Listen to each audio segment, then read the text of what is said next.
بسم الله الرحمن الرحيم والصلاة والسلام على رسوله الكريم أما بعد.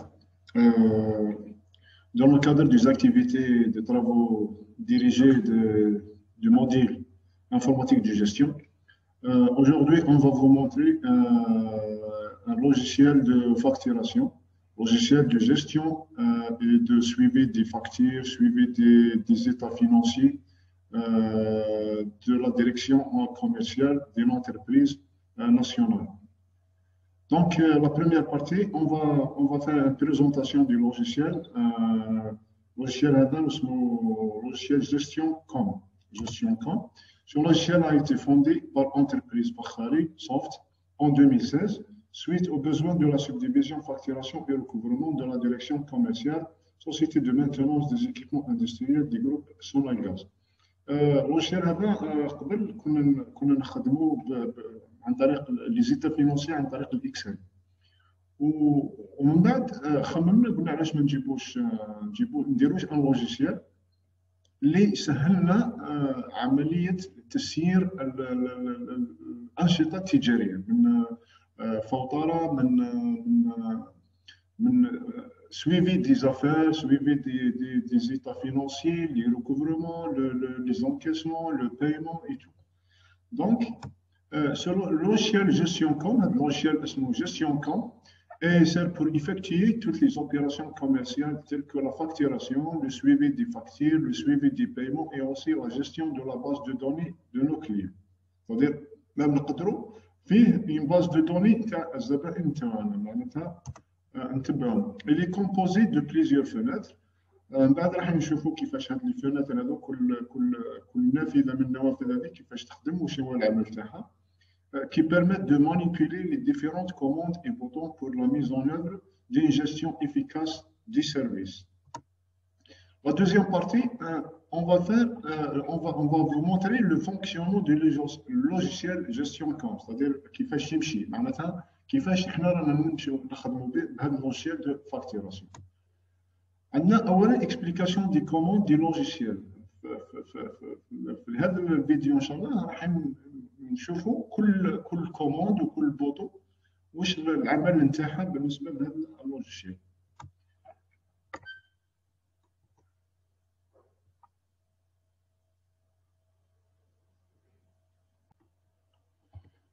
إذن أول حاجة on va lancer le logiciel هذا بالأيقونة هذه كما راكم تشوفوا هنايا gestion.com.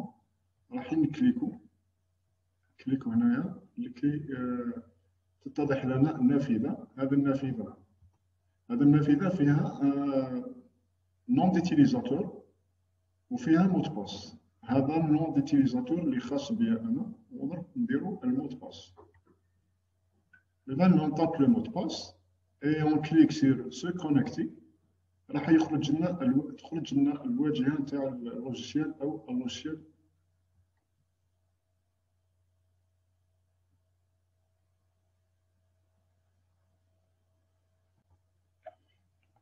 اذا هذه هي واجهه اللوجيسيال.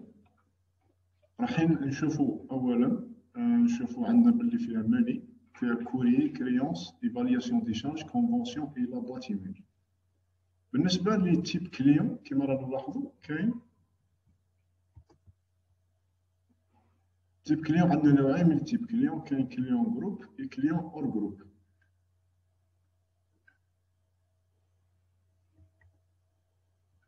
بالنسبه للكوري عندنا مجموع الرسائل اللي تدخل عندنا واللي تخرج من عندنا. يقدر حتى اللوجيسيال هذا يقدر يجملها معناتها في نافذه واحده اللي هي لو كوري اريفي كما راكم تشاهدوا هنا. هذا لو كوري اريفي فيه اكسترن اللي جانا مود دو ريسبسيون بار فاكس ولا بار ايميل كما راكم تشوفوا. تيب كوري فاكس ايتيد فيزابيليتي، هذا نوعيه الكوري. لا دات داريفي وقتاش جانا الكوري. ليكسبيديتور شكون هو اللي بعث لنا الكوري هذا كما هنا نشاهدوا اس بي او اسكا ميسار اجيري اس بي او جيجل اس بي او اش سيمونتري عن توتا بي بي اموكو جي ار تي او ستيب. هذا كامل الكوري اللي رانا نشاهدوا فيه هو كوري اللي داخل عندنا الكوميرسيال.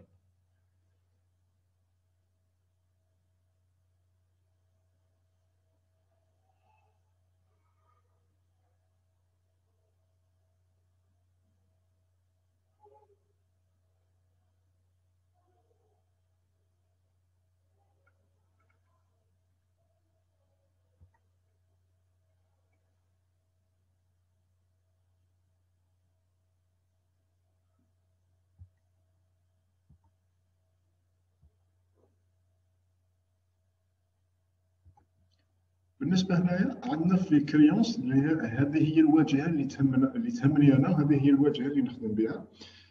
اولا بالنسبه للكريونس احنا هذه القائمه الماليه، القائمه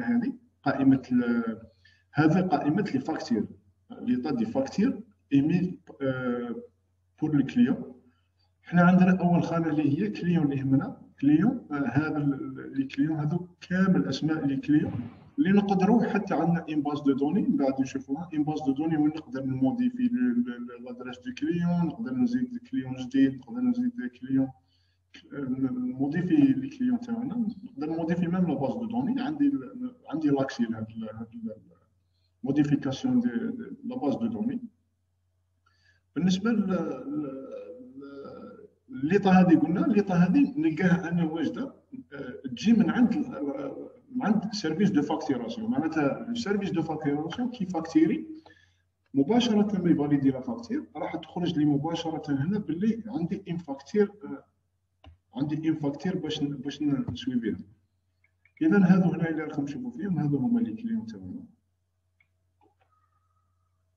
لي كليون اللي نخدموا معاهم. هذه اون باز دي دوني كيما يقولوا ريش، معناتها فيها لي كليون تاعنا ملي بدينا نخدموا. هنا كاين السنوات، نقدر نحدد السنوات اللي نخدم فيها. مثلا كيما هنا عندي 2019، نقدر نرجعها 2018، نقدر نرجع 2017 2016 2015 الى غير ذلك. نقدر ثاني نحول الى 2017 2019 2020 2021. هنا بالنسبه لا سيتياسيون دي فاكتور عندي بوطو اسمه سيتياسيون دي فاكتور، فيه توت لي فاكتور اللي راهم هنايا، كل فاتوره ولا سيتياسيون تاعها، الوضعيه نتاعها. كاين عندنا اونكور ابرو معناتها الفاتوره راها عند الزبون، راه في مرحله لوردونونسمون، معناتها الاونكور دوردونونسمون، معناتها راهم يعالجوا فيها باش يفوتوها الابروفيزيونمون، باش يفوتوها لا كونطابيليتي باش نخلصوا فيها. عندنا اونكور دي اف سي، هذه معناتها الفاتوره تخرج من ابروفيزيونمون من مصلحه التموين الى مصلحه المحاسبه والماليه، اونكور دي اف سي. عندنا هنا فاكتور ريجيتي، اذا كان لا فاكتور هذه ترجتات من عند الكليون، ما قبلهاش الكليون لسبب او لاخر، احنا رايحين نستقبل هذا الروجي ونتريتو ونعالجوا هذا الروجي. ما هي الاسباب نتاعو؟ اذا كان اسباب تقنيه ولا اسباب في لا فورم تاع لا فاكتور، ولا عندنا بزاف اسباب. عندنا هنا مونك اكريديتيف هذا كما تعلموا انه لا فاكتوراسيون كي تندار وفقا الى بي جي محدد سنويا. كاين مرات وين لا فاكتور تفوت هذاك المبلغ نتاع البي جي، دونك هنا ما يعودش عندهم اكريديتيف، هنا راح يطلبوا اكريديتيف سيبليمونتير. عندنا مونك ابي هذه ترمز لاوتوريزاسيون دو بروغرام، معناتها ماهيش اصلا هذا في الحاله هذه تكون الفاتوره ماهيش اصلا ما عندهاش اوتوريزاسيون دو بروغرام. معناتها لازم اول حاجه كي تجي الفاتوره عند الزبون يشوف اذا عندها اوتوريزاسيون دو بروغرام، اذا ما عندهاش راح ينشا لها اوتوريزاسيون، راح يخدم لها اوتوريزاسيون دو بروغرام وتفوت لا فاكتور عند لا كونطابيليتي. عندنا لي فاكتور ليتيج، اللي هو يكون عندها اسباب تقنيه، معناتها الاوبجي دو لا فاكتور اشيبي ان روجي تكنيك، وين حنا ندرسوه ونكيفوا على انه ليتيج. لي بروفيزيوني هما الزبائن المشكوك فيهم، معناتها الزبون لما يجيني نخدم له مثلا ونخرج له ان فاكتور، ولكن بعد مده شهرين 3 شهور 4 شهور 5 شهور حتى 4 سنوات 5 سنوات ما يسلم ما يخلصش الفاكتور هذه، نديرو بروفيزيوني، معناتها عن طريق بروفيزيوني معناتها ندير له حساب زبون مشكوك فيه. بالنسبه لهذا لا رومارك هذه ريغلي معناتها الفاتوره قد تم تسديد مبلغها، وهنا نو اونكور انفوي. كاين لي فاكتور اللي يخرجوا مازالوا ما يروحوش للزبائن، وكاين لي بروفيزيون ريغلي. كاين هنا قلنا بروفيزيوني معناتها الزبائن مشكوك فيهم، اذا زبون كان مشكوك فيه بروفيزيوني وخلصنا في لا بروفيزيون هذوك، اذا نديروا وضعيه الفاتوره بروفيزيون ريغلي.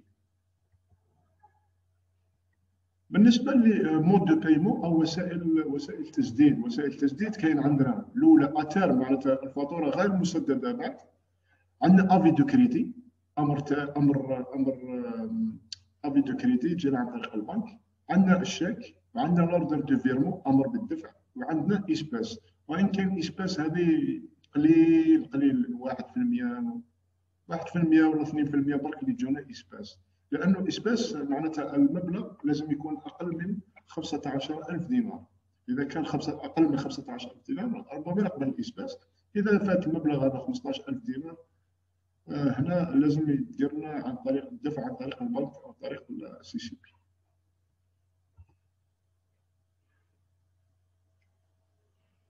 هنا ليكزيجيبيليتي معناتها لي فاكتور. كاين فاكتور اكزيجيبل اي فاكتور نون اكزيجيبل. اكزيجيبل معناتها انه الفاتوره راه الحق وقت سدادها. معناتها الفاتوره لما تعطيها للزبون يلحق وقت سدادها، ثم وين احنا نطالبوا بالمستحقات هذه. اذا كان نو اكزيجيبل معناتها مازال ما لحقش الحق وقت السداد. جينيرالمون وقت السداد يكون بين شهر الى شهرين. عفوا، ليكزيجيبيليتي تكون بين شهر الى شهرين.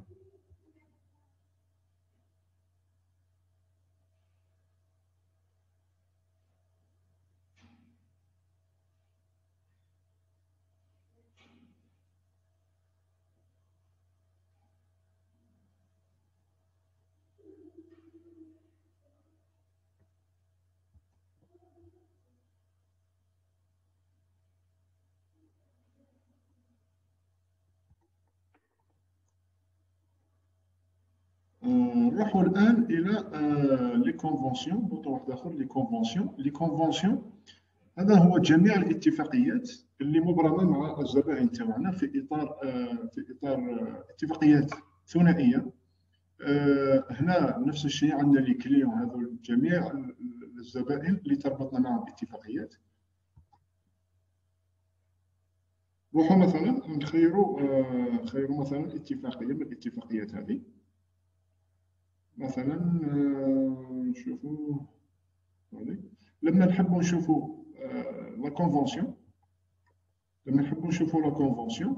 نروحوا نشوفوا الكليون هذا شكون. هذا بول ويست.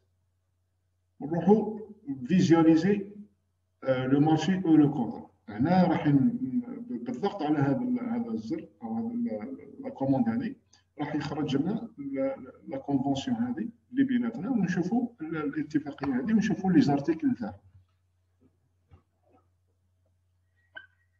اذا هذه هي مثلا هذه سوسيتي دو جروب سوناغاز امي اس بي ا. اوبجي نوتيفيكاسيون دو لا كونفونسيون نيميرو. وها الاتفاقيه هذه نشوفوا واش رانا حابين نشوفوا في الاتفاقيه، مثلا مده التنفيذ، تاريخ امضاء الاتفاقيه، رقم الاتفاقيه ولا لا كونفونسيون نيميرو 2 2017، عنوان الاتفاقيه.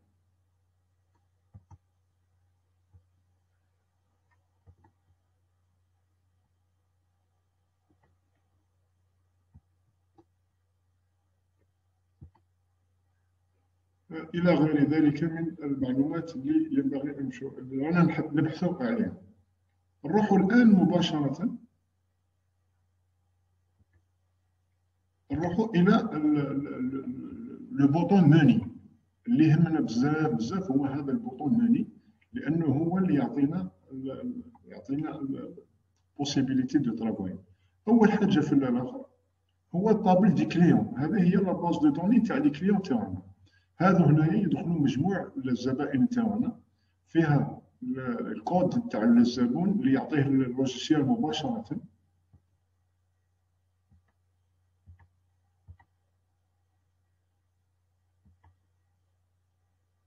عندنا الكود الزبون، عندنا لو كليون هذا واش اسمه، الزبون هذا واش اسمه، لادريس نتاعو، الولايه، التليفون، الفاكس، ولا فورم جيريديك معناتها الصيغه القانونيه للمؤسسه اللي مثلها هذا الزبون. حنا عندنا هنا الكليون فورنيسور. حنا بالنسبه لهذا الفورنيسور ما تهمناش بزاف، لانه لي فورنيسور راح يخدم مع مصلحه واحده اخرى اللي هي مصلحه التموين. هنا اس ان جي معناتها زبائن تاع سوناغاز، اوتر معناتها الزبائن الاخرين. هنا نقدروا حتى موديفي ان كليون، نقدروا نسيبرومو ان كليون، سيبريمي ان كليون. وهنا لا فيش دو كليون كيما راح نشوفوها من بعد.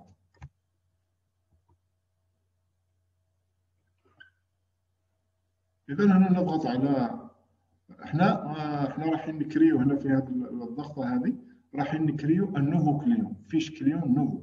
هنا الكود مباشره كما راكم تلاحظوا مباشره راه كاين كود، معناتها لما تضغط على زبون جديد، انشاء زبون جديد، راح مباشره يعطيك ان كود تيب دو كليون. احنا عندنا اربع انواع من لي كليون هذو. كاين اس بيو، كاين اس كاتيان، كاين سوناغاز اوتر ولا سوسيتي اترونجير. هذو نقدروا نقسموا للزبائن تاعنا اكثر، معناتها لما تكون اكثر دقه، اكثر تفاصيل. معناتها هنا نحطوا الاسم مثلا على سبيل المثال. هنا المثال هذا انا حطيته على سبيل الشرح، في سبيل الشرح، لانه ما نقدرش نموديفي ان باز دو دوني هكذاك برك، لانه لازم لا موديفيكاسيون دين باز دو دوني ولا عند اضافه زبون جديد، اكيد مانيش راح نديرو هذا من راسي. لازم وثائق، لازم ريجيست كوميرس، لازم النيس، الارتيكل دامبوزيسيون وكل شيء.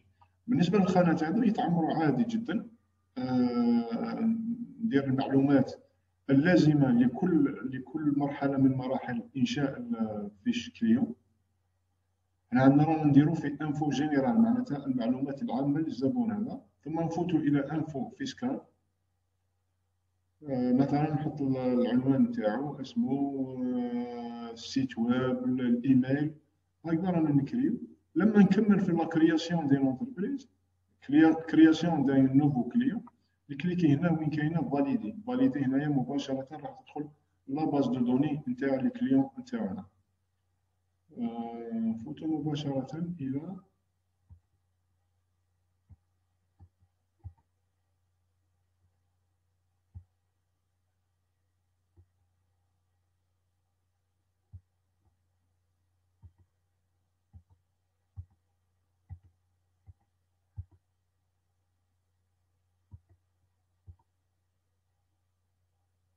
هنا. بالنسبه لافيش كليون مثلا، لما نحب نخرج ان فيش كليون، كل زبون جديد لازم تكون عنده ان فيش باش نديروا له لو دوسي فيزيك، معناتها الوثائق نتاع لافيش نتاع الزبون هذا. اذا نضغط هنا على فيش، وين كاينه فيش راح يخرج لنا المعلومات نتاع الزبون في ورقه نقدروا نمبريموها كما راكم تشاهدوا الان. يعني ضغطت على هذه يسموها فيش كليون. هذا الفيش كليون، ومن بعد لونسي لامبريسيون تاعها، ثم تتكلاسا في الكولوم تاع الكليون. دونك هذا بالنسبه للانشاء.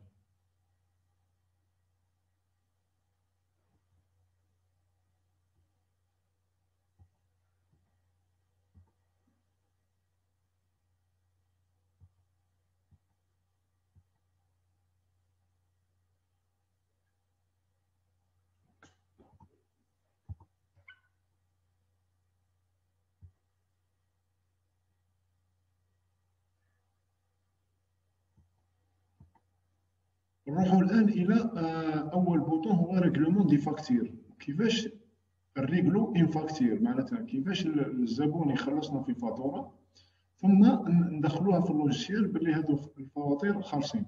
مثلا هنا نروحوا ندخلوا للزبون، شكون هو الزبون اللي عطانا هذا اللي خلصنا، اللي دار لوردر دو فيرمون ولا لا فيديو كريدي ولا لو شيك.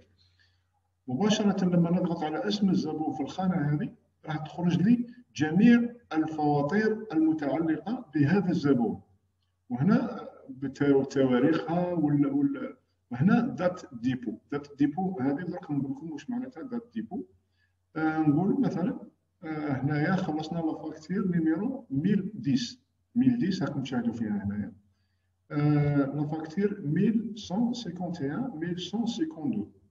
هذه الفواتير مثلا، فرضا انه خلصنا في هذه الفواتير، واش راح ندير؟ مباشره نضغط على الفواتير التي تم تسديدها.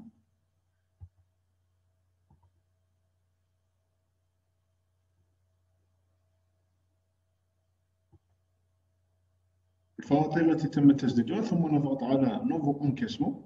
يعطينا هذه مود دو ريغليمون اسكو افي دو كريدي الشيك ولا اوردر دو فيرمون، والفرض انه يكون افي دو كريدي.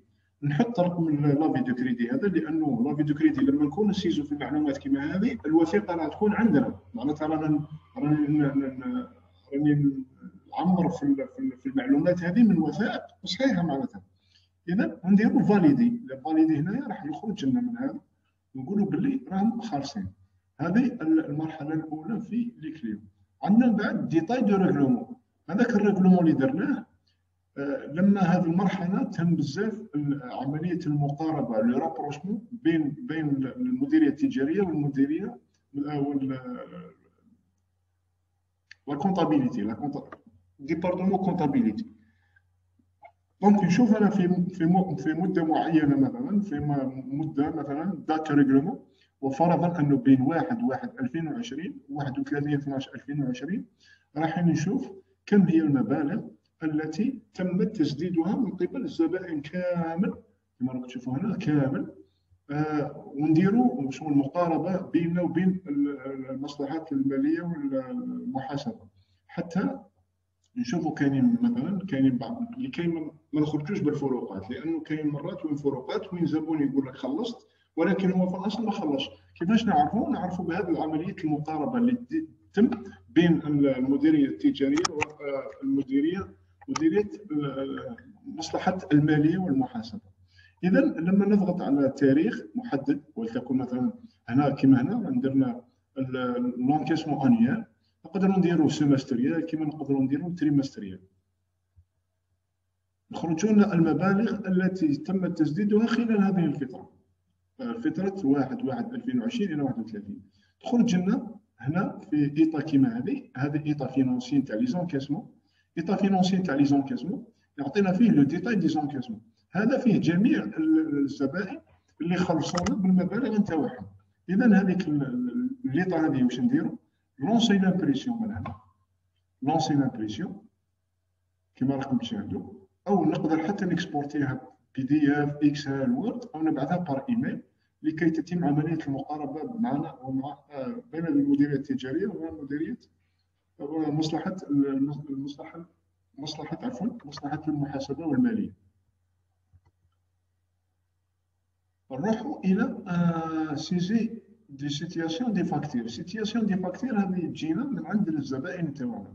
حنا في مثلا نفرضوا انه مثلا نخيروا هذا الزبون هذا وليكن مثلا اس بي اضرار. اس بي اضرار راه عنده مجموعه من الفواتير اللي ما نعرفوش حنا عليها الوضعيات نتاعها. كيفاش نعرفوا الوضعيه نتاعها؟ الوضعيه نتاعها لما نخرج انا ليطا دي فاكتور نتاع هذا الزبون، نبعثوا له بار فاكس ولا بار ايميل، هو يرونسينا لي فاكتور. كاين فاكتور راها خالصه ما عندناش عليها اوردر دو فيرمون، كاين فاكتور راها مرشتيه، كاين فاكتور راها اونكور ابروفيزيونمون اونكور دوردونونسمون، وكاين فاكتور راها في لا كونطابيليتي، كاين فاكتور اونكور دو تريتمون. هذاك الشيء ما نعرفوش. المعلومات يزودنا بها الزبون. لما تجينا المعلومات هذه عن طريق فاكس او عن طريق ايميل، نروح اللوجيسيال نفتح هذه الصفحه او هذه لا سيسيون هذه ونخير شكون هما لي فاكتور راح نديرها لا سيتياسيون. يعطيني مجموعه من الخيارات. تلاحظوا هنا سيتياسيون دي فاكتور. لما نعاودوا نرجع فرضا نعاود نرجع هنا نخير للزبون. الزبون هذا ولتكن انه عندنا عطانا سيتياسيون على فاكتور هذه لا فاكتور هذه لا فاكتور هذه.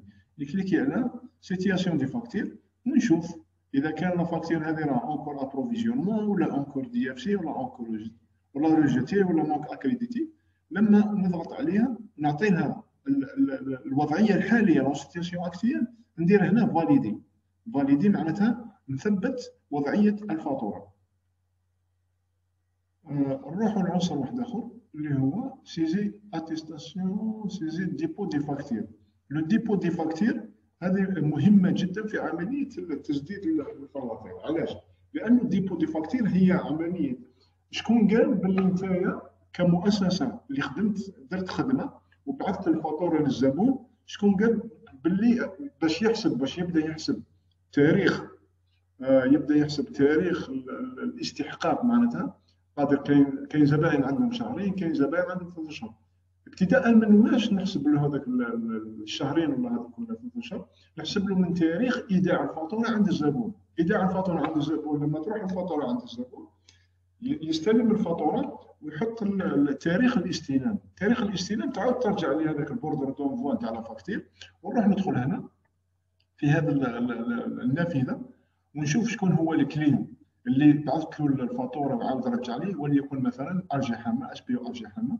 نشوف هنا مثلا ديبو فاكتور عندنا زوج، فيهم لاطات، والاخرين ما عندناش فيهم لاطات. اذا نروح نخير انا اللي ما فيهمش لاطات وندير له اوكي، راح يخرج لي دات ديبو شي لو كليون، معناتها تاريخ استلام الفاتوره من عند الزبون. نحط له 28 مثلا، ولتكن 28/1/2021 وندير فاليدي. نلاحظ هنا باللي هذه الفواتير اللي هي 1207، لاحظوا هنايا في هذه 1207 1208 و1345، نلاحظ انه دات ديبو ما فيهاش، فارغه هنايا. لما جانا لاكيزي دو ريسبسيون بتاريخ 28/1/2021 قمت انا بادخال هذه المعلومه في اللوجيسيال. اذا هنا مباشره لما نضغط على فاليد مباشره راح تعمر هذو التواريخ هنا في اللي فاتيرت لي هذا.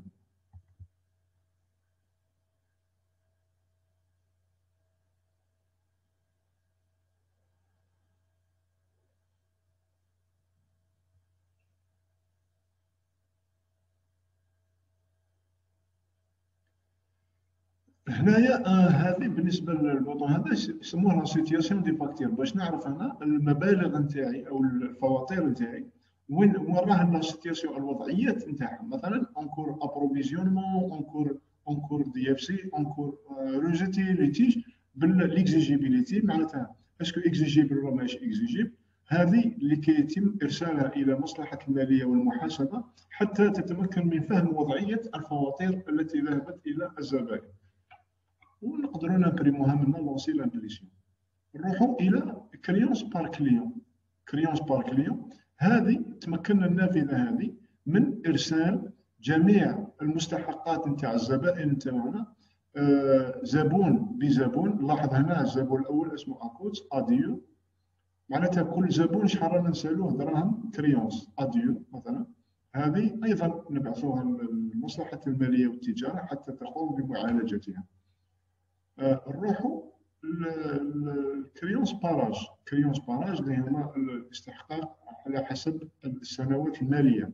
اذا هنا قسمنا الكريونس نتاعنا على حساب لي زاني ديكسبلوطاسيون، كاين 2006 حتى 2021. كريونس باراج 2005 حتى 2021.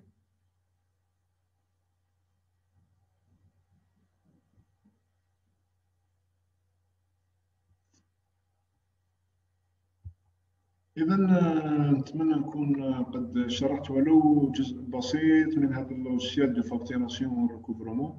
نتمنى مشاهدة طيبة للجميع. شكرا لكم والسلام عليكم ورحمة الله تعالى وبركاته.